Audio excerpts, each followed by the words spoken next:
When all seems lost. When you think of the book of Ruth, where Naomi's story is found, she may not be the first to come to mind. Nevertheless, her life, like that of many Bible characters, has something worth learning from.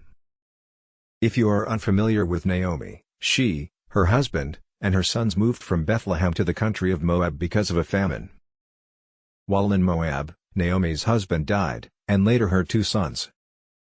When she decided to go back to her home country, Ruth, one of Naomi's daughters-in-law, went with her. Ruth later conceived a child by Boaz which became like Naomi's own son. Some of the life lessons from Naomi include: Lesson number 1. When all seems lost, it can get better. The book of Ruth starts by sharing the struggle and loss Naomi faced. First, a famine pressured her, her husband, and 2 sons to move to another country, Ruth 1:1.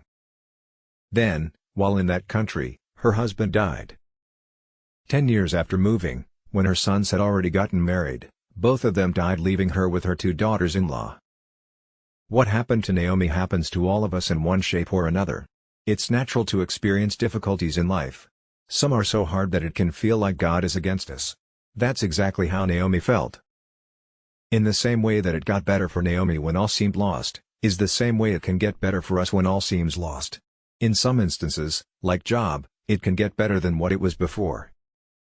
Lesson number 2. Helping others can lead to your blessing. One of the characteristics of Naomi that stands out is that she was selfless. Although she found herself in a foreign land with 2 of the closest people to her, she thought of their needs over hers even though it meant she'd be left alone. In life, we'd be surprised to see how helping others can lead to our blessing.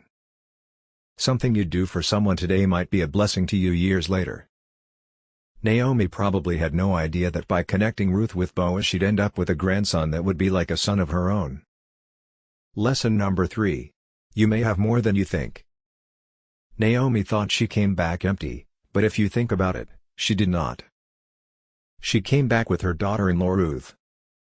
Naomi may have not seen it at that moment, but the women of the neighborhood recognized Ruth's value. When Ruth conceived, they said, "Your daughter-in-law, who loves you and who is better to you than 7 sons, has given him birth." Ruth 4:15 NIV/. I suppose like many of us, Naomi in her agony overlooked what she had. Like we do at times, she exaggerated her situation in life. But as you saw, upon a closer look, she didn't come back empty. She came back with Ruth, the woman that gave her a grandchild who became like her own son. Ruth 4:17. When you think you have nothing, take a closer look because you may have more than you think. If you found these lessons to be a blessing to you,